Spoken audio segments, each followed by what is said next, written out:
live. Hello, everyone. Lovely to see you tonight. Tonight we have an extra special guest. It's Dave. I'll get you to Dave. Obviously, get you to introduce yourself in a second. But tonight we're just going to have a really relaxed evening, talking about a few of the things that have been sort of coming up for us recently. And there's been a lot around kind of nursing, politics, activism, things like that. And I know that can be an area that is of concern sometimes. So that's what we're going to be focusing on. But of course, please tweet us using MHTV hashtag or join in on Facebook Live with any questions you have for Dave. And over to you, Dave. Do you want to introduce yourself? Hi, yes. So I am the guest. The presenter has become the guest tonight. So I'm Dave Munday. I'm lead professional officer with United Union in the health sector. I'm a health visitor and a nurse and a dad and a human. And yeah, so that's me. In that order. Yeah, I think so. All right, so let's get really stuck into it at the start.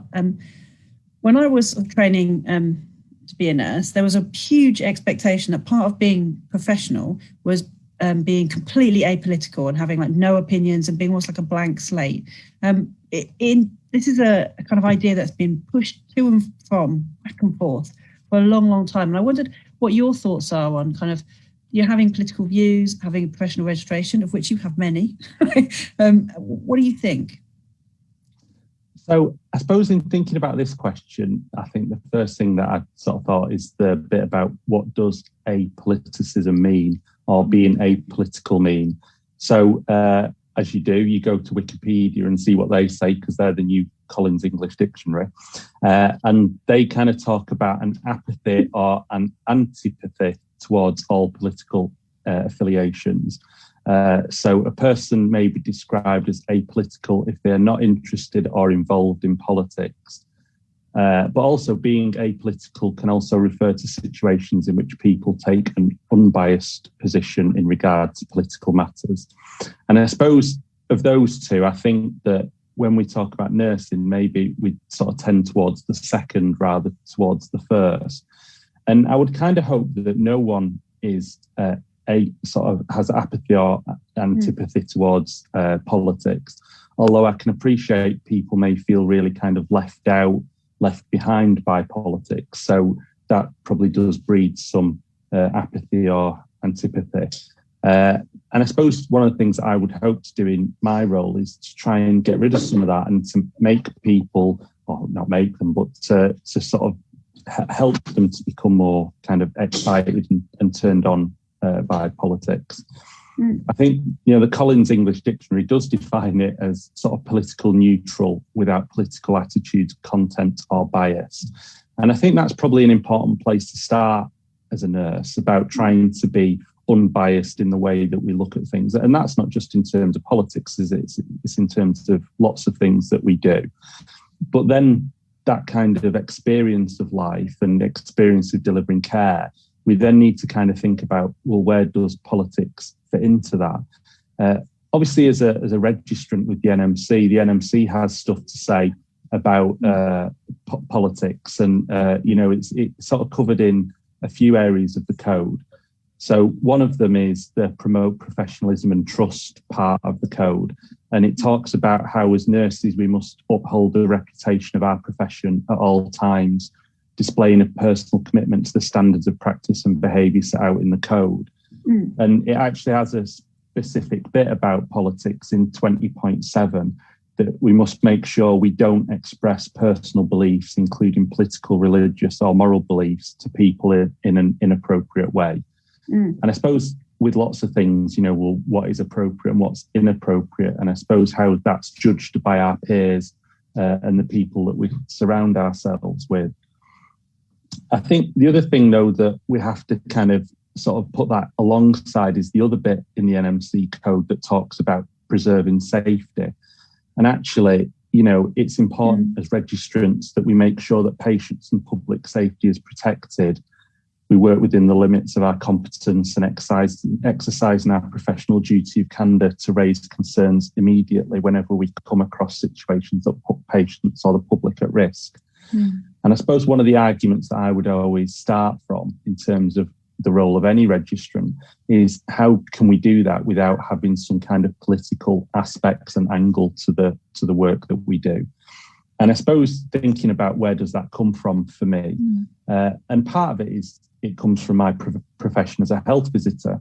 So for any other health visitors watching tonight, they'll know that we have the principles of health visiting that are based around 4 specific areas.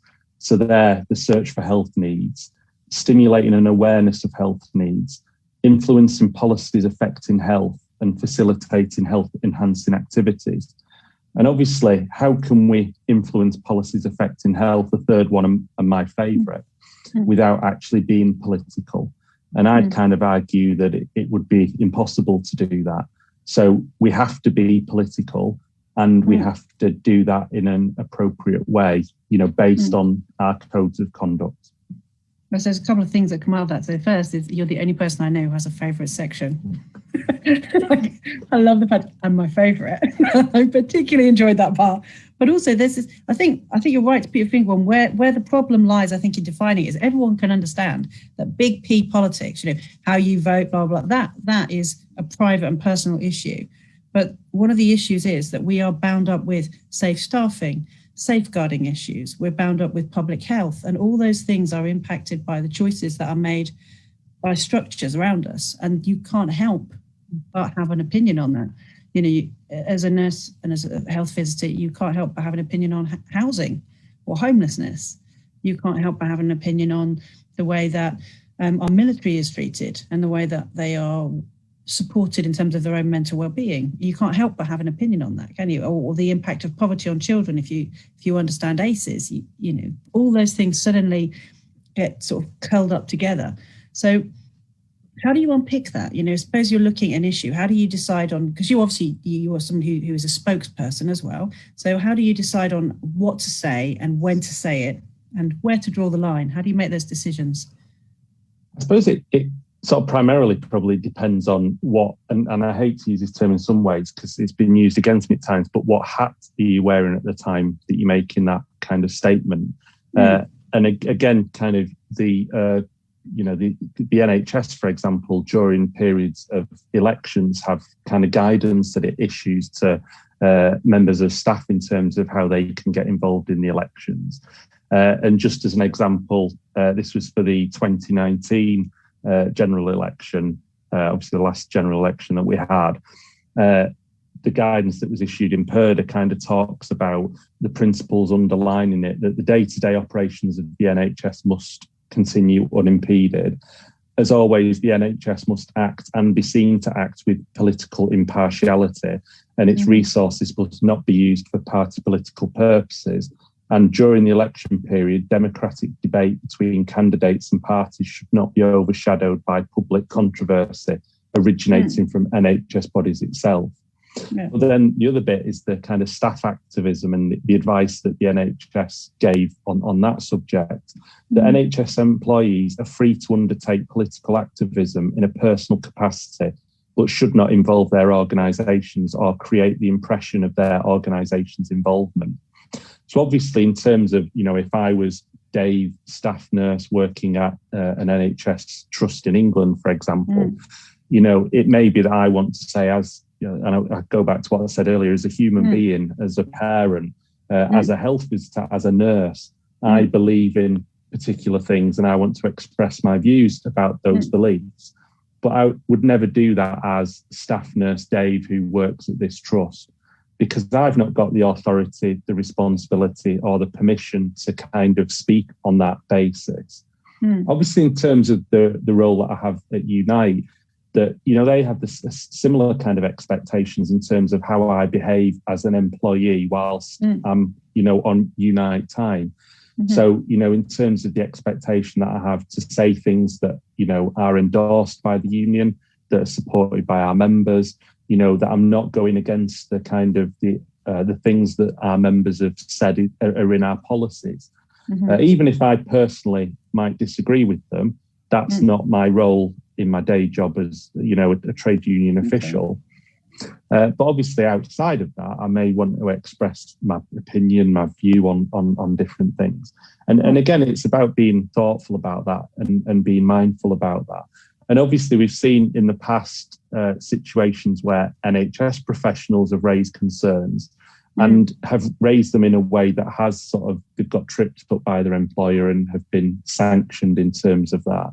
But then we've also seen, really kind of abhorrent examples where, nurses have raised legitimate concerns in every conceivable way through the machinery or the ability to do that locally and have got nowhere. So we've then looked at other avenues to raise those concerns. And I think one of the great examples of that, who has come back into my thinking over the last few days, is Graham Pink. Absolutely. And he was he wasn't even a political activist. He was just a nurse who wanted to say that the care that was being delivered at Stepping Hill Hospital at the time was actually well below standard, and it needed to be raised at, and dealt with. And you kind of look at the kind of letter writing campaign that he launched, where, he didn't go out to the public first. He went to local managers. When local managers ignored his concerns, he went to regional managers. When regional managers ignored his concerns, he went to the Secretary of State. When the Secretary of State didn't answer those concerns, he went to the Prime Minister. And then ultimately his letters appeared in the Guardian. And ultimately he was, sanctioned by that and was sacked from his job.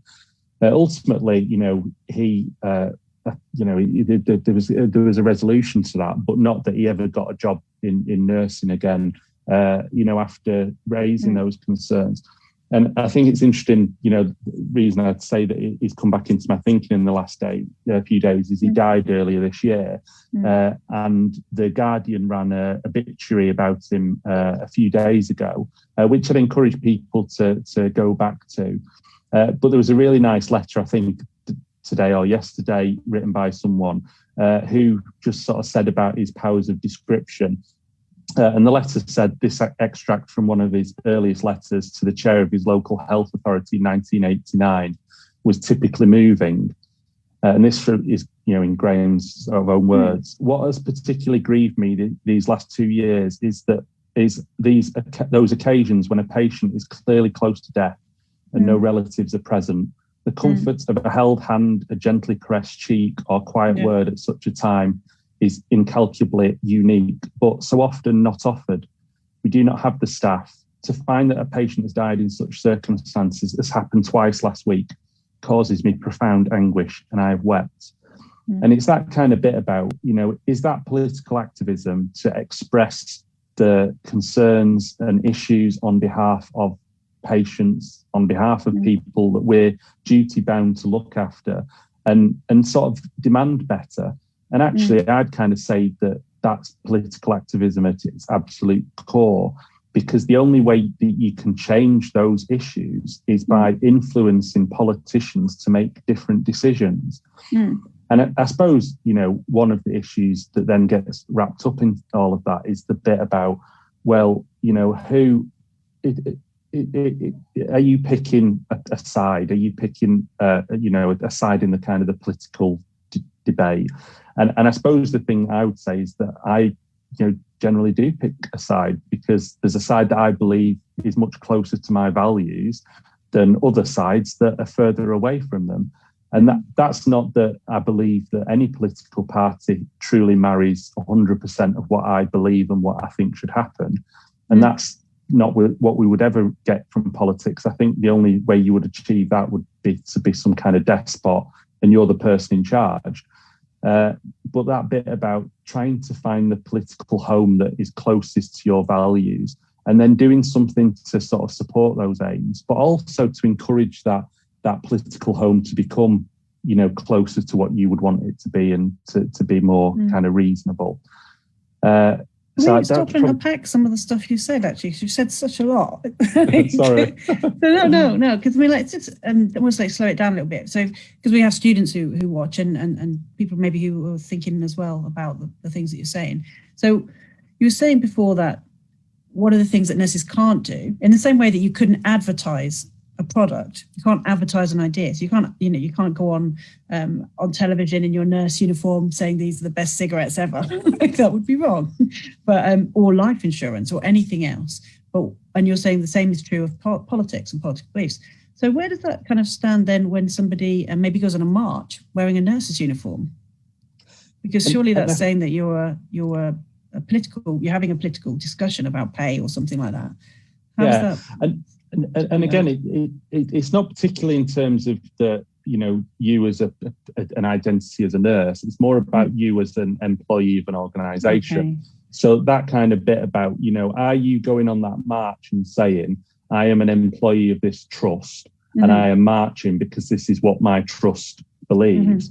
Or is there some kind of inference that that's what the trust would believe? And I suppose one of the easiest ways to sort of describe one of the issues would be is if you went on a march with your staff badge on and someone took a photo of you, with a placard, complaining about something, and that included your staff badge, and that then was referred to the trust. And I would feel quite rightly the trust could have a concern about that. What's the other kind of bit to it though is the bit about, as nurses, we have to uphold a code about how we behave as individuals. And we have to be able to kind of justify and argue why we did things in a certain way. And ultimately our professional regulator may want to say to us, well, is it reasonable for you to behave in that way? Have you followed the code of conduct in behaving in that way? And I think there was a really good example, was it last year or the year before, when a nurse was on a political rally and actually appeared to be quite abusive to another member of the public about their activism and what they believed in. And that's the bit where it does kind of go over into, actually, are you treating others with respect? Are you seeing their, viewpoints as something that you should listen to and not, kind of argue with in a physically violent way, for example? And it is that bit, isn't it, about as registrants, we do have to be sort of knowledgeable and educated enough to be able to decide where that line should be drawn. And we have to expect that if we kind of draw a line that's very close to where others would expect that line to be drawn, that's then questioned and that's then looked at by including our regulator. So it's something about being able to think about what you're doing and why, and be able to ask. And the case that you're talking about, the issue wasn't particularly with the person being on a march or expressing an opinion. It was their behaviour, which was lacking civility, to be politely saying. And that's the issue. Yes. That's where the code has been breached. That's where they've brought the profession into disrepute, allegedly, because it's the behaviour rather than the acts that they're doing. And again, we know ourselves, don't we, Nicky, having been involved in MHTV, for the last year, that there are times when people disagree with what we say, and 99% of those interactions are respectful, reasonable, are measured, and that's absolutely fine. But in the 1% where people are abusive, then does that go beyond being reasonable? And what we have to remember as registrants is that we sign up to a code that says that we will behave in a certain way. And if we stop behaving in that certain way, and it's obvious that we as registrants are doing that, then it shouldn't be surprising when that individual is then referred. And I suppose in the example that we had last year, alerting the NMC to some of the abuse that you faced, and actually, whether that was from registrants. But again, that bit about if a registrant saying, sort of sending threats over social media to you, then that's not appropriate, is it? That has to be challenged and it has to be addressed. And we've had a similar circumstance in the last few days, where social media is, not social media, but, people's communications has got them into trouble in terms of the situation over the weekend where, a nurse, a practice nurse, was really negative about someone over an email, and the kind of bit about, well, actually, is there issues of... are you talking about the person who was quite racist? Yes. So is there issues about say it, shall we? Because I mean, there's one thing about being rude. Being rude is not illegal. Being racist is. Yeah. You see what I mean? So for me, that's where a line is drawn on that. And it was a comment about too many, this person or another Nigerian. And you can't be clearer about that being disparaging, whether it was meant that way or not. Absolutely, that's how it was read. And the fact that they accidentally outed themselves by sending that to the person they were talking about is, I looked at that, and I have to say, as a nurse, I felt really, really sad that we talk about each other that way.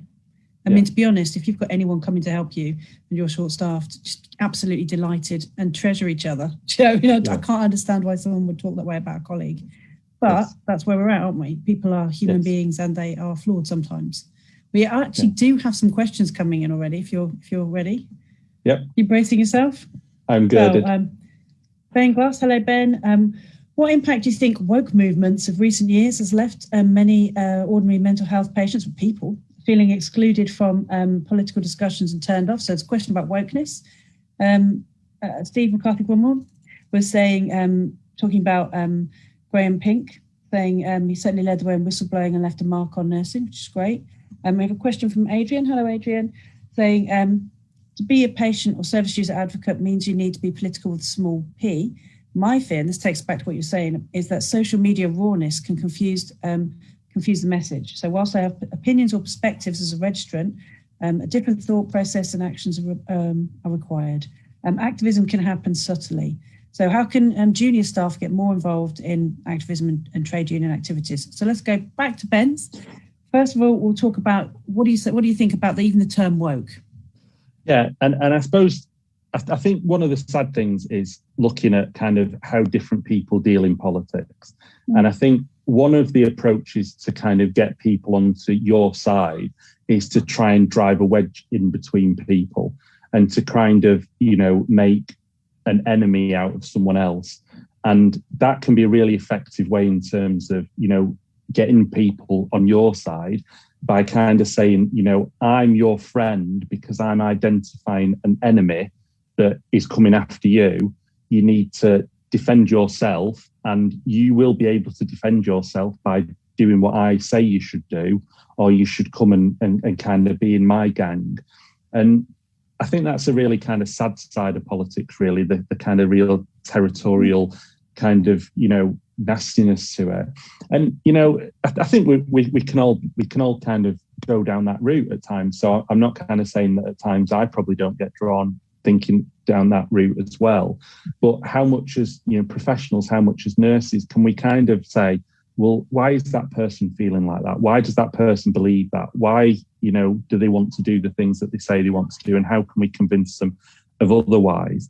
I suppose in everything that I'm saying tonight and everything that I generally say in general, kind of recognizing that I've got a huge amount of privilege. So, I'm a white, middle-aged man. So actually, it's really hard to kind of find something where I'm disadvantaged. And I think even in my kind of nursing career, where as a health visitor, I was in the huge minority. There's not many male health visitors in the country. And yet, I never suffered by that being in the minority. And again, that kind of bit about, I think one of the problems with woke is that we focus too much on people that we're scared of and try and do them harm before they do harm to us, instead of kind of being much more kind and generous and trying to work out where they were coming from. And I think back to my experience as a health visitor working in some exceptionally poor communities, and the way that they were kind of vilified, for being on benefits or for not being as productive or important or as good or all those other kind of things. And actually, when I met them on a daily basis, they wanted the best for their children, they wanted the best for themselves, and they wanted opportunities to be able to be the best that they could be. And sometimes, they'd had horrendous lives. And so, they were finding it really difficult to kind of navigate through that and to cope with it. But, the vast majority of people genuinely wanted to do the best that they could, and hoping that you could kind of provide some support. And again, that's what politics in a good way should be about. And you look at, the starting of political movements on the left. You look at, the start of the trade union movement about saying that, poor people were better together than apart, because to divide them would kind of, make it easier for people to get, one over on them. Whereas if they were together as a group, hopefully they could sort of wrest some of that power back and take some control. And like I say, in terms of the woke, I just get so sad about it. And I know we discussed it with Natasha Devon on an episode a few months ago. Yeah. And I would kind of, in some ways, feel it as a bit of a badge of honour that, actually, if woke means that you're kind and considerate and you don't purposely want to go out and insult people, then, hey, that's not too bad. And I would argue all nurses should be woke. You just do rabbit ears. I think you did. All right. So we've talked a little bit about talked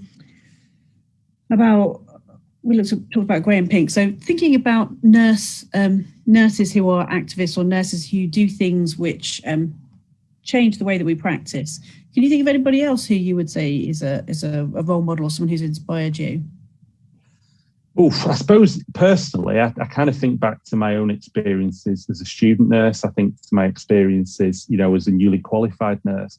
And it's funny today that I was thinking back to my time as a rep when I was a student. And, there was two big campaigns or two things that kind of really worked when I was a student rep. One of them was one of our lecturers wanted to bring forward one of the exams by a few weeks, which would have completely obliterated any opportunities to have any reading. We had reading days back then. I don't know if we still do. We do. It would have completely obliterated the chance to have had any of the reading days before the exam. And, as a rep, doing a campaign, getting all the students to come together and argue against that. And actually, we managed to do it so that they stopped, the exam was done on the original date. So, students weren't disadvantaged by that behaviour. The other thing that we did, the other thing that I did was we had a situation where that year a lot more students started because they brought in two cohorts and there wasn't enough lecturers to be able to go and supervise students in hospitals. So I came up with a plan of, we were in our fourth year having qualified as nurses and had gone out to do our health visitor, education. And I suggested that what we should do is ask the fourth year students if anyone wants to be supervisors and go out and support students in practice. So, we could kind of support the lecturers so they had a, more manageable workload. And that would hopefully benefit them, but it would also benefit us and it would hopefully benefit the students as well.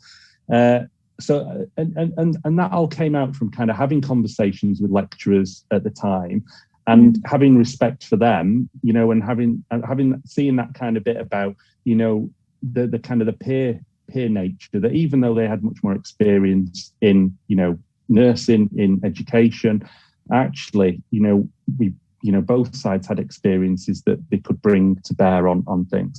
And I kind of think back to some of the lecturers that I had at the time who, kind of inspired me. Professor Anne Wakefield was an example at the time, and just really kind of, contributed to that. I think as well, thinking about when I was in practice, I often think about a colleague called Sally Hamer, who was one of my sort of peers, but, much more established health visitor. And one of the things that she said to me quite early on, and it's something that I repeat quite often, is the Edmund Burke kind of saying, for evil to prosper, good people stay silent. And I think there's that bit about, I do think that there's so much that could go wrong. If we kind of rewind back pre-COVID, thinking about the dismantling of the NHS and the concerns around the privatisation of the NHS. And I often relate it to a story of my sister. And for anyone that's had a premature baby, just to give you a bit of a warning that, I'm going to kind of mention that she had, I had a phone call when she was 28 weeks pregnant to say that she'd gone into labour and, come to the hospital kind of thing. And kind of thinking back to that experience and remembering that I didn't worry at the time about whether she could afford it. I didn't worry about whether there would be a service available for her. All I worried about was, would she survive and would her baby survive? And again, those kind of moments in your life can lead to your political activism. And, like I say, Sally kind of saying that for evil to prosper, good people stay silent. People that I, when I was a rep, other reps that I worked with, all of those people, quietly getting on with a really difficult job, but actually doing it, against great pressure.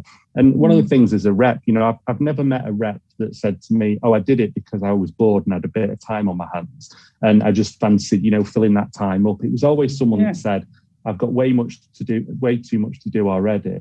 But actually, doing that is a valuable thing and kind of being involved. And then I think the other thing, thinking about the mental health nurses that I've been lucky to meet, and we often joke, Nicky, about, I'm not a mental health nurse. I think it's a joke anyway that I'm a health visitor. But thinking about people like yourself, like Vanessa, other members of Mental Health Nursing Association, members on the editorial board of the Journal. About some of the guests that we've had on who've been real passionate advocates for their patient groups. We were talking about making sure that people are not stigmatized because of their diagnosis, and making sure that people are getting fair access to treatment. Because we know that some people get less attention than others, speaking up for people maybe who are using substances and things like that. We've seen some really amazing people who probably don't think of themselves as advocates or activists or even particularly political, but in actually fighting to get the best deal for their services and for their patients, they absolutely are. They're leading people, they're changing things, they're writing policies. And that stuff's really, really important, isn't it? It's not all just marching around and having banners. And I think one of the things about mental health is because we come from quite a funny old background in terms of sort of protests or seeing ourselves as a bit marginalised. We don't always see the power. And this was something that we talked about, I think, with some of our colleagues earlier on, in actually being able to organise and being able to kind of infiltrate the system from the inside out and make decisions that way, as well as just protesting. So whatever kind of nurse you are, this is all just about having your voice and being able to work within a way that you can live with your conscience, because there's lots of sort of really on the boundary types of experience that you have as a nurse, I think, that maybe other people don't see as brutally. I can remember when I first went out as a student nurse into people's houses, and I saw, because I don't come from a particularly rich background, I come from a very working class background, but I can remember 20 years ago when I was walking around South London, I was shocked by the poverty that I saw. And I was council estate, so I wasn't like I was like looking for my palace or anything, and I was shocked, and I just thought, no wonder people are sick here. No wonder. It's like Victorian kind of thing. So there was a lot, I think, that you have to get your head round. And exactly as Graham Pink was saying, his innate sense that something wasn't right came from his personal morality, didn't it? From his sense of ethics. Yeah. So if people are trying to go on. We're nearly 8 minutes from the end, so you need to be. No. I was just going to say, and that bit about being a health visitor, and I kind of referenced earlier that meeting people that are in desperate poverty that have so many multiple different sort of things working against them, and actually still seeing that they wanted the best and they wanted to achieve the best, and then kind of turning on the TV and watching some politicians sneer at the efforts that people are making, or to make out that people are trying to the world is full of skivers and shirkers.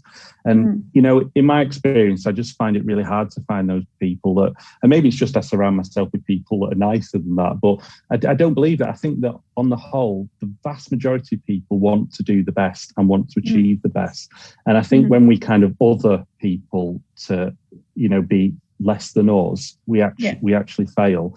And like I say, the bit about, always recognizing my own privilege, and kind of thinking about, that there's so many other people that have got such, more working against them, and yet are still doing such amazing work. Like you say, in terms of the activists that aren't, mental health nurses or health professionals that have done such amazing things. And, just a current example of Stop SIM, people are verbalizing the outcry from people that, are having a really tough time and not being supported, and just getting on and doing that. And, more power to them. So if you guys are not familiar with Stop Sim, if you just go on Twitter, but hashtag Stop Sim SIM, you'll see really clearly that the mandate that people are working to. The other thing is we've been tweeting out examples of nurse activists as we go as well on Twitter. So if you want to join in with that, that's absolutely brilliant. But let's just finish by thinking about something that Adrian said. Adrian was asking, how can junior staff get more involved in trade union activities, or just taking action, really? And I suppose the easiest way, and to reference something you said before, Nicky, is find your tribe, and hopefully there is a political tribe that can support you to be an activist, or it might be a trade union that can support you to be an activist. And whilst trade unions historically have been around people that are in work, that's not always the case. So, for example, Unite has community branches that are people that aren't in work, and actually, they can kind of coalesce around things that they believe in and want to be active about. What I would always encourage students to do is be a member of something. Obviously, it'd be lovely if that was Unite, because obviously that's who employs me and that's who I am a member of. But there are lots of other trade unions out. Well, not lots, but there are other trade unions out there. GMB. Other trade unions are available. Yes, Unison, RCN, RCM, etc., and kind of find the one that feels the closest political home for you. But it's not enough just to be a member. You've got to then take the next steps about reading the information that's sent, responding to the information that's sent, responding when they have elections. I think the RCN at the moment, for example, is having an election around its president. Unite, well, at the moment is having its election around general secretary. Be involved in that. Ask people who want positions of power what they believe in, and find out whether that aligns to what you believe in.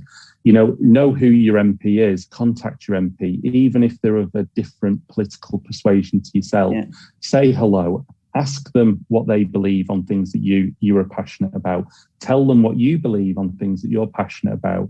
And, I'm in a situation where I've met my MP on a number of occasions, and I now know that I can send him a message and he'll raise something in Parliament if it's something that I want him to raise an issue on. Again, make those relationships with those people so they will act on your behalf and they'll see you as a reasonable being. Well, that's sort of understanding the system a little bit, isn't it? Yeah, so absolutely. Understand how the system works, understand how decisions are made, and if they're not the decisions you like, make sure you get in there and influence them. You don't have to lead the charge yourself if you understand how the levers move, but don't be powerless. Don't believe that you have nothing to say or nothing to offer, because it's not true. But I suppose the other thing though is don't feel worthless if you feel powerless, and don't feel worthless if you can't do these things at this moment in time, because what I know is some weeks I just feel so like I can't do this stuff, and that I need a week where I don't do that. And again, in my own privilege, I've got the opportunity to take those weeks where I don't have to worry about those things. Some people, in terms of the weathering that people face by constant kind of negative, attacks on them, and not in that position.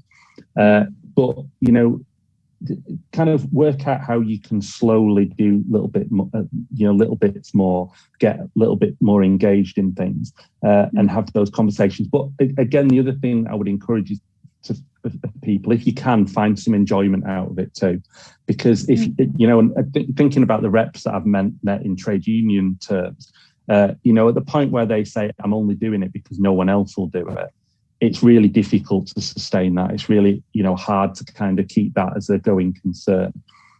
Find some enjoyment, find some joy, find some excitement from it, and even if it's just in meeting with people. And I know that's been one of the difficult things in terms of the last year with, the lack of opportunity to come together in groups. And again, as trade unions, we thrive on that, ability to come together. And I think, Nicky, all the times that we've gone away as a group for MHNA, and had, not only really productive professional discussions and productive kind of trade union discussions, we've also just enjoyed being in each other's company and that kind of thing too. That is really, really important too. And then I suppose the other thing is about people seeing that they've got opportunities to inhabit those roles as well. MPs nothing special. They are, fellow humans that have taken the opportunities to, get those roles and be able to speak on our behalf. We need more nurses to look to get into politics, whether it's local council or MPs. We need more, people from minoritized groups to do that. And kind of, how much, and again, trade unions can support that activity. Unite's got political schools, political networks to support people that want to be, future representatives. So if there's anyone that's listening today that wants to get involved in that respect, then certainly get in touch, and I'll hopefully be able to put you, in touch with the right person. It's taken us up to our 40 minutes really nicely. So thank you for that. And I guess absolutely. And if the things I would say are find out what you care about, whatever it is, that's fine. It doesn't matter what it is. But if there's something you particularly have a passion for, then inform yourself on it. Understand who has the power to make decisions, and to go and speak to them. Don't ever be embarrassed or worried about that. You can go on marches and things that look like activism, but voting for something or not, on whatever level, being involved in your community on anything from parish councils to school committees to trustee boards, that's all shaping your community and the world around you in ways that you think are positive and healthy and healing for people. Even facilitating other people to do that stuff is really important. And I think Dave was massively bang on the money when he's talking about the importance of rest for people who are trying to change things, and pacing yourself and finding other people who can support you. And they don't always look like you, they don't always sound like you, and sometimes help comes from very unexpected quarters. And I think one of the lovely things about being nurses is we know that the first thing we're supposed to do is put other people first. So that does give you, no matter how different everybody is, where everyone is from, you do have a similar basis for making your kind of choices. And that does help, I think, in terms of moving forward. And slow and steady. Don't burn out. So thank you very much to the people who have joined in today. We've tweeted out a lot of resources under the MHTV hashtag, so I've been looking up and down. Very pleased to hear from you. And if you can think of anybody who's inspired you, it'd be really nice if you could just stick it on the hashtag or on the Facebook Live page, because I think we should try and celebrate each other a little bit. It's quite easy to think about things that don't go so well, instead of stopping and thinking about the people who go out of their way to make things better. People like Peggy Chin in the States, who constantly talk about this kind of non-partisan communication and bringing nurses into communities. That's really important. I think about people like Robin Coogan, who's a children's nurse. Big up for people who aren't mental health nurses, who talks about no more empty desks. So her campaign as a children's nurse, she was a schools nurse, was actually looking at gun control, because, on one level, there's no point checking kids' heads for nits if they are being killed in front of you. And the fact that she just got out there and did it, knowing that people would be angry with her, but thinking, my job is to keep children safe, and they're not safe. They're not safe in school, and that's part of my job. So really taking on that kind of fight, the kind of radical nurse collectives that we see, and people just coming together around single issues like stop sim or paying conditions and respect and things like that. That stuff's really important. And also people who kind of guard the history of nursing I really value as well, because sometimes when you look back, you realise not only are you not on your own, you're surrounded by other nurses who care about stuff, but actually our family of nursing is not just global, but it stretches backwards through time as well. There's tons of nurses who've taken incredibly principled stands on everything. And we don't always think about them. We always go out with, Flonai or Mary Seacon. We don't necessarily think about people who've done amazing work, sort of holding communities together and putting sort of public health first. So that's what I would say. And the next thing, of course, is the future. So students coming forward, maybe be a student voice leader, or at least shadow nurses who are in those kind of like speaking roles, so that you're not scared to speak yourself when it's your turn. You know how to do it. Do you have a last word from you, Dave, and we'll close out? I suppose what I kind of thought I'd finish on was a reflection on last week and the International Nurses Day last week, great. And the kind of the title of it, Nurses, a Voice to Lead, a Vision for Future Healthcare. And, we are a voice to lead. We need to use that voice. And hopefully you can get some of that through either political party or through trade unions. And hopefully, if you're not a member of one already, please do join. Please get active. Please stay in touch. and, enjoy it. Yeah. Good night, all. And thank you very much for joining us. It's been lovely to see you tonight. Take care, guys. Bye-bye. Bye-bye.